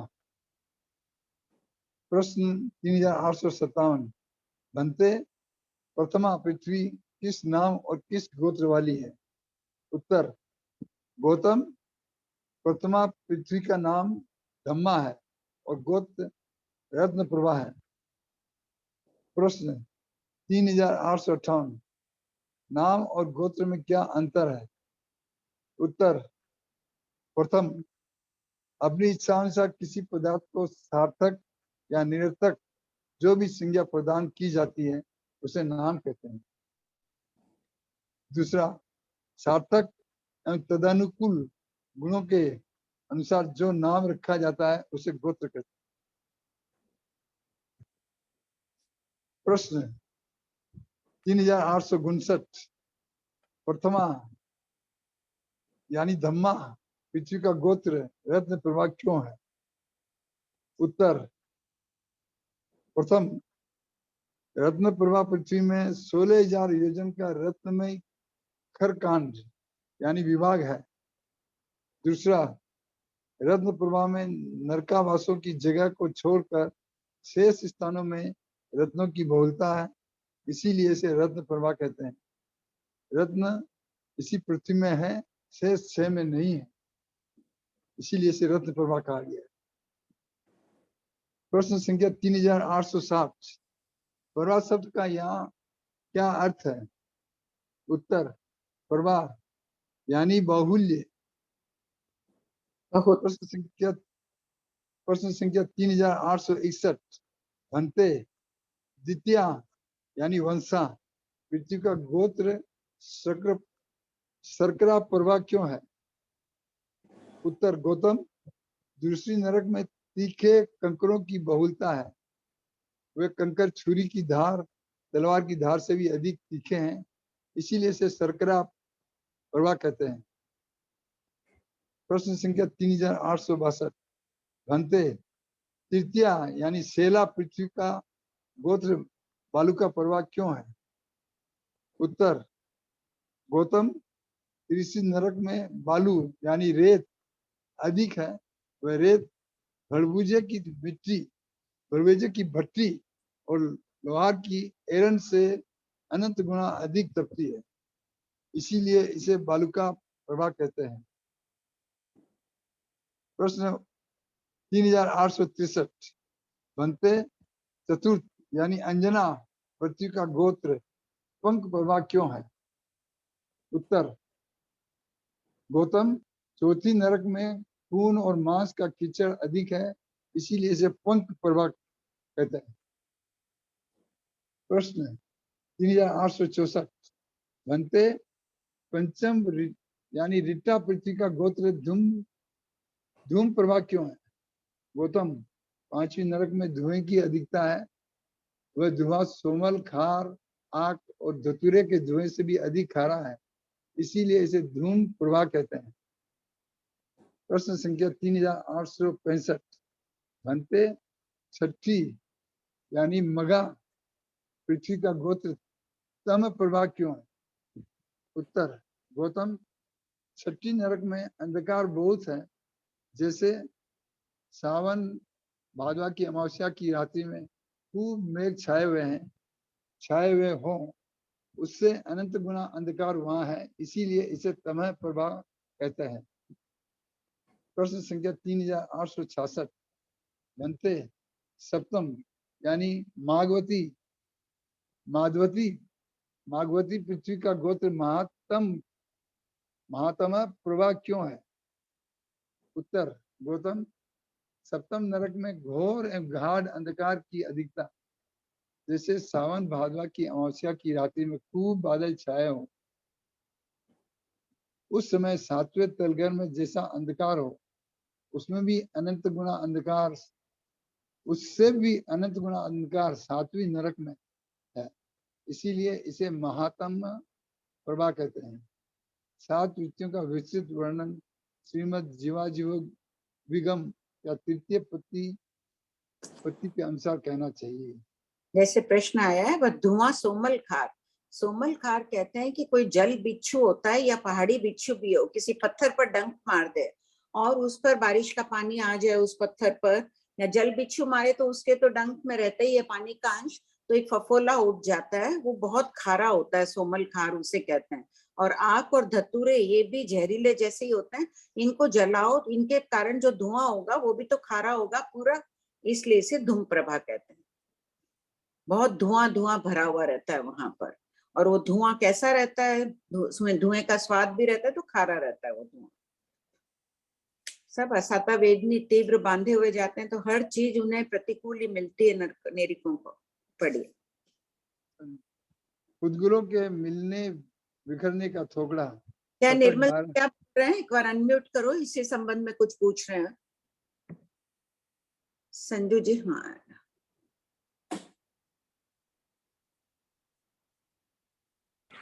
हाँ भाभी जी, हाँ 3854 का है ना, श्रोत्र इंद्रिय वाला, हाँ वो बताइए ना, वो खाली श्रोत्र का ही क्यों बांधता है, दूसरे इंद्रियों का क्यों नहीं ऐसा? लास्ट लाइन पढ़, नीचे से सेकंड लाइन पढ़िए। इसी प्रकार शेष 4 इंद्रियों के वश कह दिया ना, 5 इंद्रियों का कह दिया कि अगर एक इंद्रिय के वशीभूत हैं, अपन किसी से निंदा प्रशंसा सुन लेते हैं, निंदा सुनते हैं, क्रोध में रहते हैं, जीवन पर्यंत उनके प्रति अपने द्वेष के भाव नहीं जाते हैं कि उसने मेरी निंदा की। निंदा प्रशंसा में कौन उलझता है संजू जी? अपना अध्यात्म कमजोर होता है, इसलिए अपन उलझ रहे हैं। तो एक इंद्रिय से अपन होता है ना वैर की बढ़ जाता है, कोई प्रशंसा करता है तो भी अपने श्रोत्र इंद्रिय, तो भी अहंकार आ जाता है, वो भी कर्म बंधन का कारण है। तो शेष 4 अभी सुगंध दुर्गंध सबका समझना है। हाँ ठीक है। हाँ गुलाब जी। जय जिनेन्द्र भाभी जी। जय जिनेन्द्र। ये जो प्रथम है धम्मा पृथ्वी का गोत्र रत्न प्रभा, तो हाँ। इसमें ये रत्न कहते हैं ना कि कंकरों की तरह पैरों में लगते हैं, तो ये तो दूसरी पृथ्वी में आ गया, तो इसमें कैसे रत्न कैसे मतलब होंगे इसमें? पहली पृथ्वी की बात चल रही है ना, पहली पृथ्वी में ही रत्न है। अभी भी जो रत्न मिल रहे हैं मिलते ही है ना खानों में। नहीं वो तो है, तब हम चलेंगे तो हमारे पैरों में मतलब याद वो ये परिचय तो आएंगे ना, नहीं तो अपने तो होगी ना। ये तो दूसरी नरक की बात चल रही है, दूसरी नरक में आ ही रहा है उनके पैरों में। वो आ रहे हैं, पहली नरक वाले को कोई वेदना नहीं होगी? नहीं बहुत है, वो तो नामकरण का कारण बताया है कि किस लिए नामकरण है इनका। अच्छा अच्छा, धन्यवाद बहुत बहुत, भाभी जी कृपा करिए। हाँ निर्मल जी। सोमल खार कुछ फरमा रहे थे ना आंटी आप, सोमल खार का क्या आंटी? जल बिच्छू और जल बिच्छू होता है, जल बिच्छू भी होते हैं, पहाड़ी बिच्छू भी, नॉर्मल बिच्छू भी जो होता है। जल बिच्छू अगर किसी पत्थर पर चट्टान पर ऐसे डंक मार दे तो वहां एक फफोला हो जाता है, वो सोमल आपकी खार। आवाज नहीं आ रही आंटी।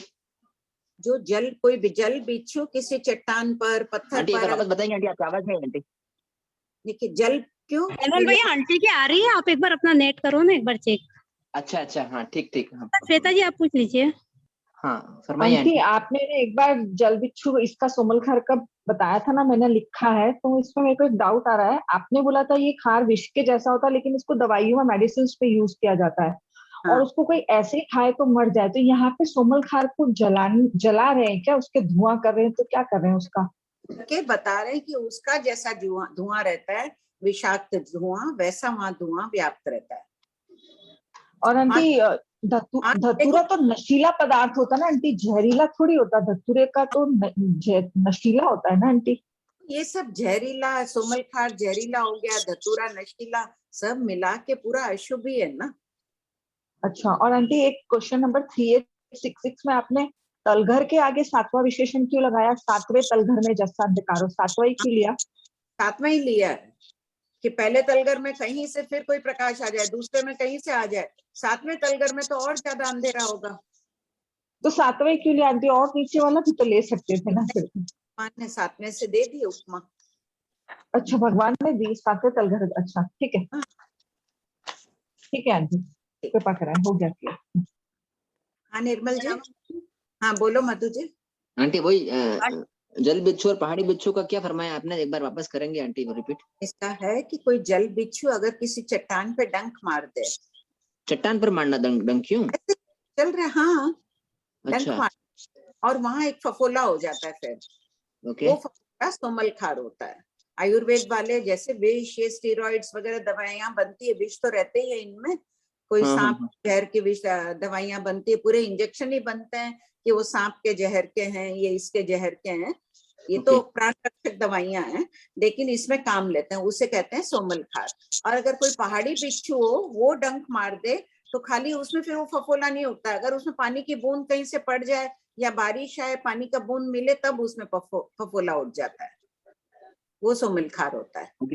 धतूरा आंटी वो क्या फरमाया आपने? किसका? आक और धतूरा। आक और धतूरे उसने कहा कि ये तो नशीले पदार्थ होते हैं, तो जैसे सोमल खार विषाक्त रहता है, धुआं पूरा यहाँ पे सब अशुभ ही अशुभ है। हाँ हाँ हाँ अच्छा। खारा ही होता है, धतूरा तो बहुत खारा माना जा रहा है, तो धुआं खारा ही रहता है उसका। अच्छा ठीक है आंटी। प्रणाम आंटी। हाँ बोलिए आंटी 3839 में पेज नंबर। हाँ बोलो। हाँ भंते यदि सभी भवसिद्धिक जीव मोक्ष चले जाएंगे तो क्या लोग भवसिद्धिक जीवों से रहित रह जाएगा? जयंती 9 इनट्ठे समट्ठे यह अर्थ समर्थ नहीं है। तो यही क्वेश्चन आंटी गौतम स्वामी ने भी भगवान से पूछा था। तो वहां पे वो बाड़े के बकरियों के बाड़े का दृष्टांत चला था और यहाँ पे भी आकाश श्रेणी वाला दृष्टांत है। तो वो सेम ही है ना दोनों? हाँ वहाँ जन्म मरण से संबंधित वो कर दिया है ना। ये आगे आने वाला है बाड़े का दृष्टांत 12वें शतक में आ जाएगा। अपना 12वां ही चल रहा है ना, थोड़ी देर में आ जाएगा, थोड़े दिनों में। ठीक। भवभ्रमण का थोपड़ा 12वें में ही है शायद। हाँ 7वां शतक अभी 50 थोपड़े में आया था। हाँ हाँ आंटी जी, एक जिज्ञासा थी कि जो बोल रही है ना सार्थक और तदनुकूल गुणों के अनुसार जो नाम रखा जाता है उसे गोत्र कहते हैं। तो जैसे भगवान के सहस्त्र नाम है, ऐसे कई नामों के साथ भगवान का को संबोधन करते हैं ना, तो उसमें क्या ऐसा मानेंगे कि वो गोत्र, जैसे महावीर भी कहते हैं कि एक संबोधन बाद में, नाम का संबोधन बाद में था, बाकी वर्धमान स्वामी थे। हाँ तो क्या उसको गोत्र की तरह मानेंगे? नाम भी ज्ञात कुल था उनका, भगवान महावीर का कुल ज्ञात कुल था। गोत्र का कहाँ उनका आता नहीं है, ध्यान नहीं है मुझे। मेरी जिज्ञासा ये है कि सार्थक और तदनुकूल गुणों के अनुसार जो नाम रखा जाता है, देखने इसके बाद में किसी नाम से पुकारा जाता है, ऐसा ही ना? नहीं गोत्र तो निश्चित है। जैसे आज अपना भी कोई जो गोत्र है, कोई ना कोई कारण तो रखा गया होगा। अच्छा, गोत्र एक ही रहेगा? हाँ गोत्र तो वही रहेगा हमेशा उस परिवार का, लेकिन कोई ना कोई कारण से रखा गया। नाम कुछ भी हो सकता है। ठीक है। किसी का नाम अगर कंचन हो तो जरूरी थोड़ी वो सोने जैसी हो। पर आप तो हो। किसी का नाम सुशीला हो तो जरूरी थोड़ी है कि वो सुशीली हो, कोई जरूरी नहीं। वो तो नाम में आ गया आंटी जी, नाम संज्ञा आ गया। गोत्र नहीं, वो सार्थक, नाम मैं गोत्र के अपेक्षा से पूछ रही थी। सार्थक होता है। अपना भी गोत्र जो है अभी कोई ना कोई कारण से ही रखा गया है, अपने को पता नहीं है। ठीक है, मतलब किसी गुण की वजह से वो गोत्र रखा गया कोई था, ना जो भी रखा गया। जी। सुनीता जी पूछिए आप। हाँ भाभी जी, नरक के जीवों की जो भाषा है वो अक्षर भाषा होगी या अनक्षर भाषा होगी? अक्षर तो होंगे लेकिन व्याकरण रहित भाषा है उनके। या अनक्षर नहीं बोलेंगे, अक्षर ही बोलेंगे उनकी भाषा में? हाँ। और एक भाभी जी जो आजीविका के सीता क्या जी जाएगा, लक्ष्मण को बोध देगा तो बोलेगा तो सही, वो समझेंगे, उनको भाषा आती है तभी तो। अच्छा। एक तरह की भाषा बोलने में समर्थ है, जहाँ जाएंगे वैसी भाषा बोल सकते हैं, लेकिन समझेंगे तो अक्षरों को ही। ठीक है। और एक भाभी जी जो अपने आजीविका का साधन है वो तो चारों गति में सिर्फ मनुष्य का ही होगा ना, बाकी तो तीनों गति की जी कोई आजीविका का? हाँ आजीविका का अर्थ लेना है जीवन यापन कर रहा है। हाँ वो तो ठीक है, लेकिन भाभी जी वैसे भी बिजनेस व्यापार ये तो सब बाकी तीनों गति में नहीं है, खाली मनुष्य ही तो करते हैं। आजीविका का साधन क्यों? गाय भैंस कोई है, मान लो देवता गाय भैंस है, किसी का कुछ काम कर रही है, उसको खाना मिल रहा है, वो आजीविका की बात नहीं चल रही है यहाँ जीवन यापन धर्म के अनुसार। देवता भी, देवों को भी आवश्यक नहीं है। अपन ने कुत्रिकापन में पढ़ा था ना, वाण्यंतर देव मूल्य लेते हैं। हाँ तीनों मूल्य लेना व्यापार लेन देना, उनके तो आजीविका का साधन नहीं है, उनके पास तो सब चीज रत्नमय है। कहीं ग्रंथ में पढ़ा था या शायद व्याख्यान में कहीं मरासा से सुना था, एक वाण्यंतर देवी की बिंदी की इतनी कीमत है कि संपूर्ण भरत क्षेत्र के रत्नों के मूल्य कर लिया जाए तो वो अधिक मूल्यवान है। एक बिंदी उसका जो रत्न अधिक मूल्यवान है, ऐसे सुना हुआ है कोई ग्रंथ। अच्छा। और एक भाभी जी जो रत्न है वो तो अशुभ रत्न नहीं होंगे नरक में, तो कोई वहां पर तो सोना चांदी रहता है नहीं? तो होंगे ही नहीं, नरक तो पूरी अंधकार में काले रत्नों काट काले। बाकी जगह नरक तो थोड़ी थोड़ी जगह है। नरक में ये आंतरे आ गए, आंतरे में भवनावास नरक है। अपने रत्न खाने खोदते हैं, धन मिल ही रहा है। और 16,000 योजन का तभी लिखा है ना जीवा जीवागम सूत्र तृतीय प्रतिपत्ति। 1,000 योजन में अलग अलग तरह के खाली धन वो ही है। नहीं, यहाँ रत्न पर तो कोयले वाले होंगे ना, ऐसे सोना चांदी तो नहीं, कोयले कंकर ये वाले रत्न को बोला है ना, रत्न। क्यों अपने यहाँ सोना माणक ये सब नहीं है क्या? सोना माणक पन्ना आदि है ना, चांदी की खाने। और नहीं, यहाँ पर तो है, लेकिन रत्न प्रभा पृथ्वी में ये सब थोड़ी है। नहीं, पृथ्वी के अंदर नहीं है। तो पृथ्वी तो पूरी 1,80,000 योजन का पूरा पिंड है पृथ्वी। ये पूरा पिंड एक पृथ्वी है। अब इस पृथ्वी में मान लो कि इस जगह जहाँ ये पन्ना पड़ा है, इस जगह नरकावास है, तो यहाँ तो काले रत्नों की प्रभा, ये नहीं कि पूरी रत्नी वो है। और उसके पास में जहाँ नरक नहीं है वहां पे रत्न में है। अच्छा अच्छा है, ये बीच का अंतर है। अब आंतरे जगह जगह यहाँ भवनावास है, देवों के भवन है यहाँ जगह जगह, समझ लो। यहाँ अपन एक शहर है, दूसरा शहर, वो रत्न में है। ठीक है। अच्छा, आजू बाजू की जगह नहीं है, लेकिन बाकी दूसरी जगह सब रत्न में है, हो सके नरक के बाहर बाकी स्थान। अब यहाँ भी तो अपने हर जगह रत्न थोड़ी है, इतने बालू रेत कण सब है, लेकिन खाने भी तो है। हाँ हाँ, ठीक बात है जी। सुरेंद्र साहब पूछ लीजिए। मैं कह रहा था कि जय जिनेन्द्र सा कंचन भाई साहब, और पृथ्वी कापड़ में क्या देवताओं का भी आदान प्रदान होता है क्या? ये अभी पढ़े थे ना उस दिन, निकालो प्रश्न भाग 1 में। बृहत्कल भाष्य में 2 कारण दिए हैं कि एक तो होता है कि कोई अधिष्ठायक देव रहता है जिसका वो बोल देता है पुत्रिकापन की स्थापना कर देता है, इन्हें बेचो मूल्य खुद रखो। और कोई कोई देव होते हैं वो उसका मूल्य ले लेते हैं उससे, संचालक आदमी को कर देते हैं। जैसे किसी आदमी को अपन ने मॉल दे दिया और मॉल की मालिकियत हमारी है, पूरी इनकम हमको देना। ये प्रश्न समझ में आया, जो देवों का भी क्या वहाँ विक्रय होता है क्या? देवता को भी खरीद सकते हैं क्या कोई? देवों को क्या करना है खरीद के? जो चाहे वस्तु कहीं से भी ले आओ, चाहे कौतूहलवश पूर्व संस्कार हो कुछ ले लो, जरूरत ही नहीं है। यहाँ उसमें बृहत्कल भाष्य में तो ये भी दिया था कि चंड प्रद्योत के समय एक आदमी वहां गया और कुत्रिकापन में बोला मुझे भूत चाहिए, भूत देवता चाहिए। अब जो मालिक उस समय देवता नहीं है, उसने तेले का अधिष्ठान किया और तेले करा, देवता आया जो उसका मालिक देव संचालक था उस कुत्रिकापन का, आके उसने उसको भूत दे दिया। वो आदमी काम कराते कराते उससे परेशान हो गया, हर थोड़ी देर में वो भूत देवता कुछ काम बताओ। फिर वो बोला मैं थक गया, मुझे नहीं चाहिए। वो जाने लगा तो बोले मैं घोड़े पे बैठ के अब जा रहा हूँ यहाँ से, तो मुझे बुलाना मत। और उसने थोड़ी देर के बाद बुला लिया तो बोलता है अब मैं जितना क्षेत्र गया उतना क्षेत्र वहां तालाब बना जाएगा, पूरा तालाब बना के गया।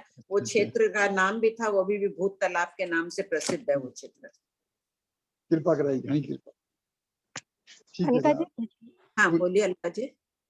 देवता और नारकी की भाषा हम अर्धमागधी भाषा नहीं कहते? नहीं नहीं, नेरिकों की अर्धमागधी नहीं है, नेरिकों की संस्कारित भाषा नहीं है। संस्कारित भाषा का अर्थ होता है व्याकरण सहित शुद्ध भाषा बोलने वाले, वैसी नहीं है। अर्धमागधी में भी हम कहते हैं ना कि व्याकरण तो लगता ही नहीं है उसमें भी, जो भी वो तो बहुत, भगवान महावीर भले ही व्याकरण ना लगो, आज अपन अर्धमागधी नहीं बोल रहे, अपनी व्याकरण सहित शुद्ध भाषा मानी जा रही है। गलती अपन करते हैं वो अलग बात है। भगवान महावीर अर्धमागधी भाषा में दे रहे हैं उपदेश, वो 22 सूत्र में आया हुआ है। वो सर्वश्रेष्ठ भाषा है, सभी भाषाओं में अर्धमागधी, सभी तीर्थंकर महाराज अर्धमागधी में ही उपदेश देते हैं। और देवताओं की भी तो अर्धमागधी है ना? हाँ, देवों की भी बोलचाल की भाषा अर्धमागधी है। देवता नारकी की नहीं है? नहीं नहीं, नेरिकों की नहीं। आप प्राकृत सीख रहे हैं ना, आप भी उस भाषा में बात कर सकते हैं। हाँ हाँ, अभ्यास करिए, सीख रहे हैं। 4 तरह की भाषा तो बताइए ना, नैरिक में सत्य भाषा, सत्य भाषा, तो सिर्फ क्या अव्याकृतता ही बोलेंगे? तमिल बोलने वाले भी 4 तरह की भाषा बोलते हैं, हिंदी बोलने वाले भी बोल रहे हैं, युगलिक भी 4 तरह की भाषा बोलते हैं। युगलिक में तो अव्याकृतता ही बोलते हैं ना अपन। बिल्कुल, देशीय भाषा जिसे कहते हैं वो मानना होगा। नैरिकों में भी? हाँ। तो आंटी फिर दूसरे वाले जो उनसे बात करते हैं बस उनकी बात समझ जाते हैं, नॉलेज है उनको बोलते नहीं है? नहीं, अपने आपस में तो वो समझते ही हैं, वहां की तो एक ही भाषा है, अपन समझ रहे हैं ना। जैसे आप बोले ना कि सीता जी आए उनको बोध देने, तो देवता तो अर्धमागधी भाषा में बोल रहे हैं, फिर वो उसको कैसे समझ रहे हैं? देवता तो 1000 भाषाएं बोलने में समर्थ भी है, तो वो उनकी भाषा में फिर उनको समझा देंगे। आज अगर कहीं तुम साउथ में जाओगी, तमिल भाषा आती है तो वहां उस भाषा में बात करोगे, ठीक है। कितनी भाषाओं के जानकार रहते हैं? शायद सुना है नीरज मुनि जी महाराज को कितनी भाषाएं आती है। जिस प्रांत में जाते हैं उस भाषा पर मास्टरी हो जाती है उनके। कोई एक बच्चा कहीं जा रहा था, फ्रेंच क्लास जा रहा हूँ, बोले बताओ फ्रेंच पे भी है। इंग्लिश उनका ऐसे देखा, कभी स्कूल गए ही नहीं होंगे वो, और क्या इंग्लिश पर मास्टरी है उनके। प्राकृत में, संस्कृत में तो वो लोग आपस में ऐसे बात करते हैं जैसे अपन साधारण अभी हिंदी में कर रहे हैं वैसे। पढ़ो। दिलों के मिलने बिखरने का थोकड़ा। जानकार होता है ना साधु, उतनी अधिक धर्म प्रभावना करता है। जिस क्षेत्र में गया, किसी एक क्षेत्रवासी से उस भाषा में बात किया, उसको प्रभावित कर सकता है। जैन धर्म की प्रभावना, एक व्यक्ति भी अगर जुड़े जैन धर्म से तो कितने जीवों को अभयदान मिलता है। बोलो, एक जीव को सम्यक दर्शन करा दो, सब कोई जितने यहाँ हो, 3 लोक में हमारी की घोषणा कराने जितना फल मिलता है। सब प्रयास करो जीवन में, अपने को करना है कि एक एक जीव को कम से कम सम्यक दृष्टि बना जाए। अधिक नहीं भी सामर्थ्य हो तो एक को बनाए, वो भी बहुत बड़ी उपलब्धि होगी जीवन के। और अपन स्वयं भी सम्यक दृष्टि रह जाएं, अपने सम्यक को भी स्थिर रखें। पढ़िए। उद्गलों के मिलने बिखरने का थोकड़ा। शतक 12 उद्देशक 4 पूर्वापर संबंध। उद्गल रूप पृथ्वियों के पश्चात उद्गलों के मिलने बिखरने की प्ररूपना की जा रही है। प्रश्न संख्या 3867। पृथ्वियों के पश्चात उद्गलों के मिलने बिखरने का वर्णन क्यों किया जा रहा है? उत्तर, रत्न प्रभा आदि पृथ्वियां उद्गलात्मक है एवं सभी उद्गल कालक्रम से अलग अलग समय में रत्न प्रभा आदि रूप में परिणत हुए हैं। इसीलिए उद्गलों के परिणमन यानी मिलने बिखरने का वर्णन किया जा रहा है। प्रश्न संख्या 3868। परमाणु आदि पुद्गल परस्पर क्यों मिलते और बिखरते हैं? पुद्गल में बंध परिणाम, गति परिणाम, संस्थान परिणाम, भेद परिणाम आदि होता है। जब बंध परिणाम होता है तब पुद्गल मिलते हैं, और जब भेद परिणाम होता है तब पुद्गल बिखरते हैं। ये दोनों परिणाम अपना भी है कि अभी बैठने का परिणाम है, मैं बैठी हूँ। हर समय तो कोई बैठे नहीं रहेंगे, हर समय तो कोई चलता नहीं रहेगा कि चलने का परिणाम। जब परिणाम आएंगे उसी प्रकार पुद्गल में आत्म परिणाम वो नहीं, इनके होता है कि जब पुद्गल के मिलने का, बंद होने का परिणाम आता है पुद्गल में, तब ये मिलते हैं। बिखरने का भी परिणाम आता है तब मिलते हैं, चलने का परिणाम आता है तब मिलते हैं।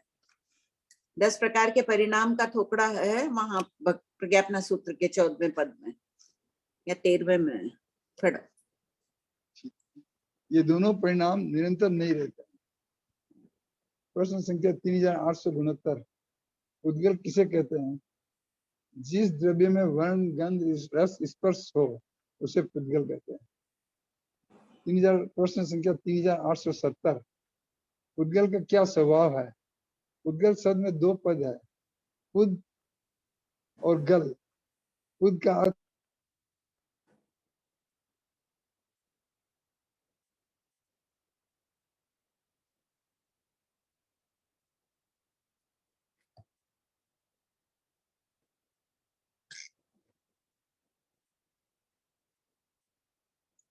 सुनाई पड़ रहा है क्या सबको? नहीं सुन रहा है, नहीं सुनाई पड़ रहा है। कंचन जी छलानी भी बोल रहे नहीं पड़ रहा है। हाँ, नहीं सुनाई पड़ रहा है। मीना भाभी जी भी बोल रहे नहीं हो रहा है सुनाई।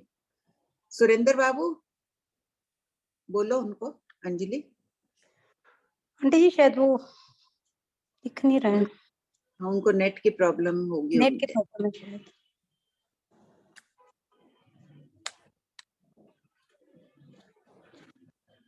शायद एग्जिट हो गए आंटी जी। नहीं है सामने वीडियो पढ़ते ही जा रहे हो। पार्टिसिपेंट्स में देखो ना, म्यूट है। 1 मिनट। अनीता का कोई प्रश्न है क्या?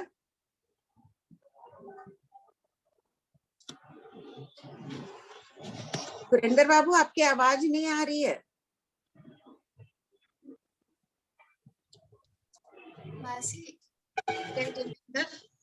हाँ बोलो। नंबर 3868 में तो बंध परिणाम, गति परिणाम और भेद परिणाम तो समझ में आ गया। संस्थान परिणाम से क्या समझना?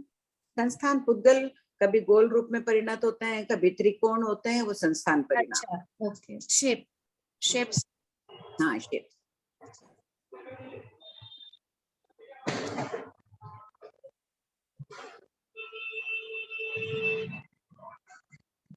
और कोई पढ़ लो ना।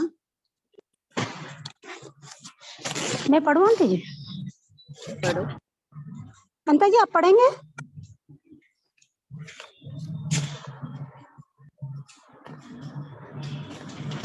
हाँ, पढ़ लीजिए।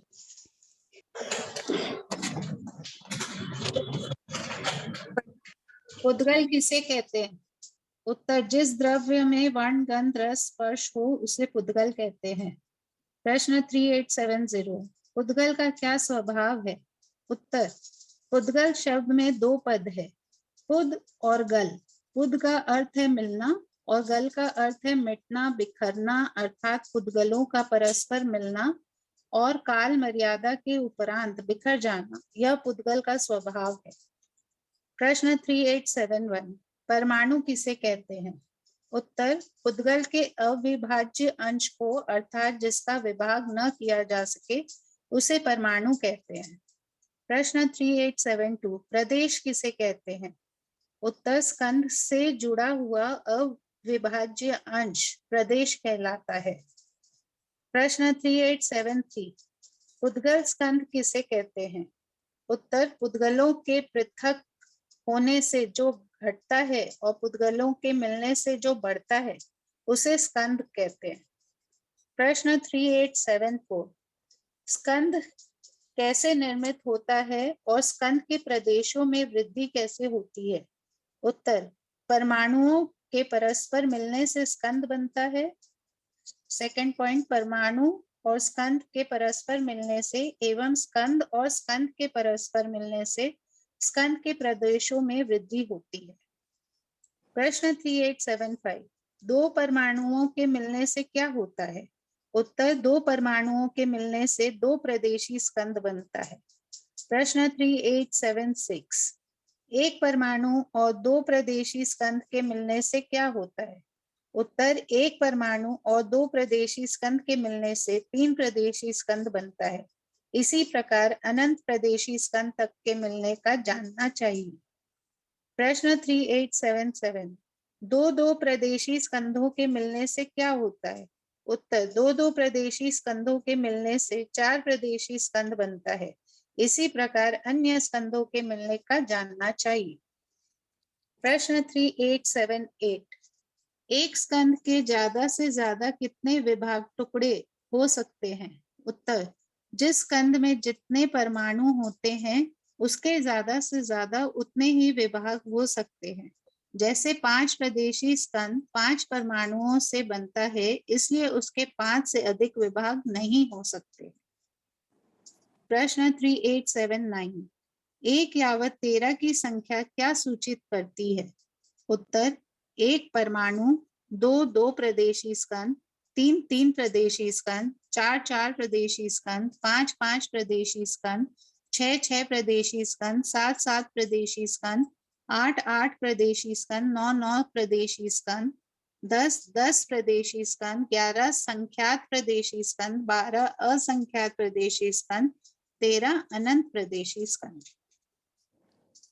प्रश्न 3880, दो प्रदेशी स्कंध के कितने विभाग टुकड़े होते हैं? उत्तर, दो प्रदेशी स्कंध के 2 विभाग होते हैं तथा एक भंग होता है, यथा एक।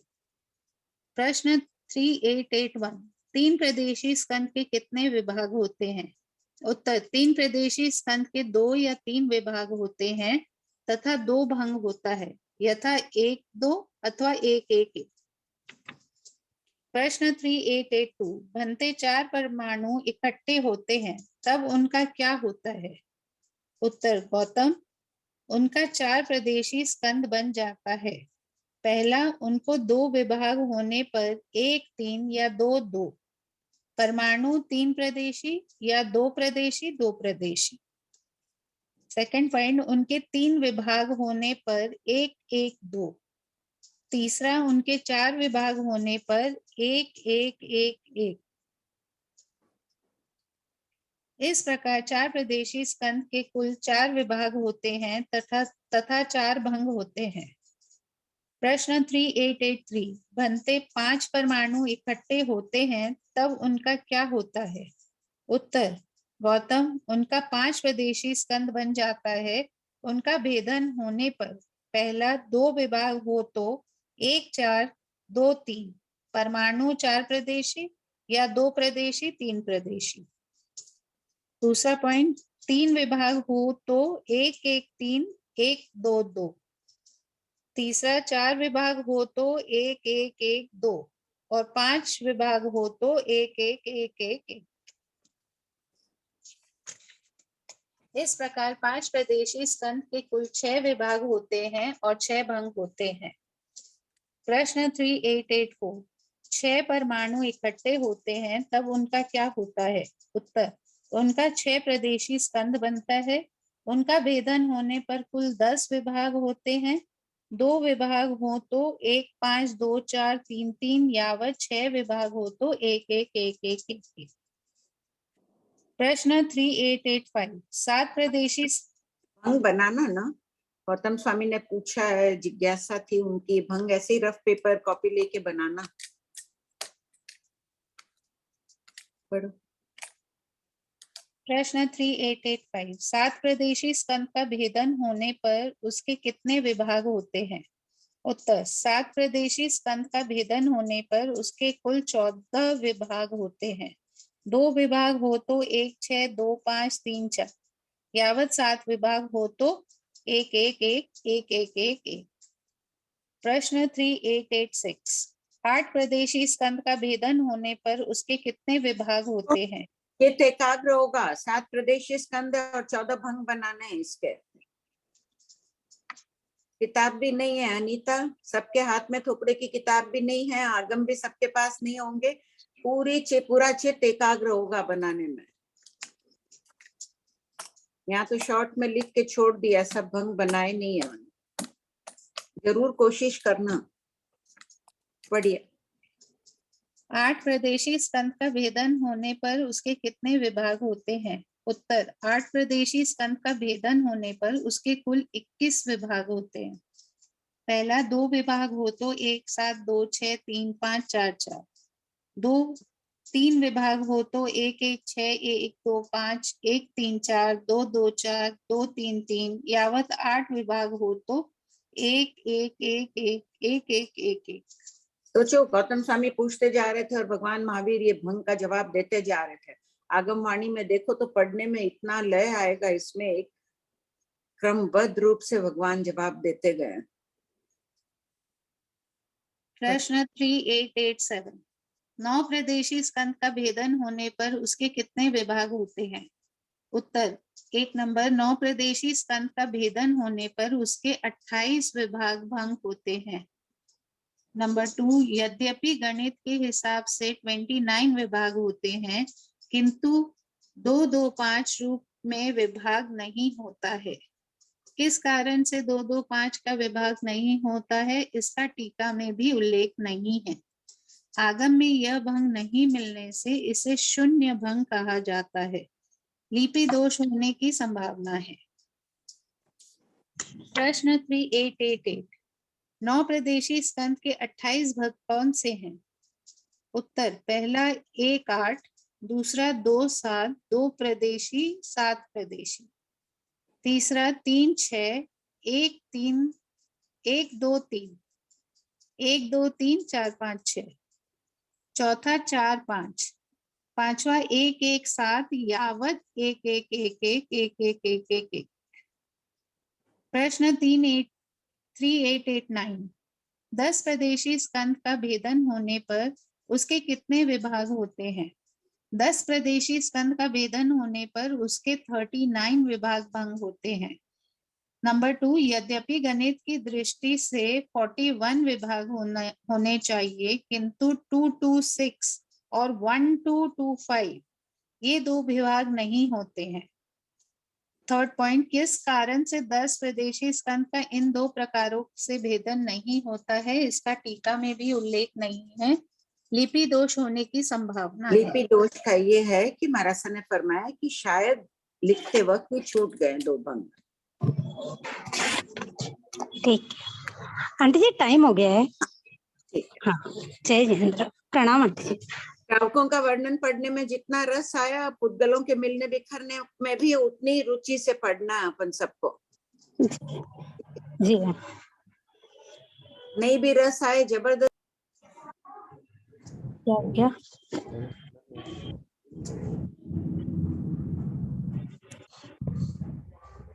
एंड कर दूं मैम? हाँ जी एंड कर दीजिए, आंटी निकल गए हैं आंटी के। ओके हाँ जी।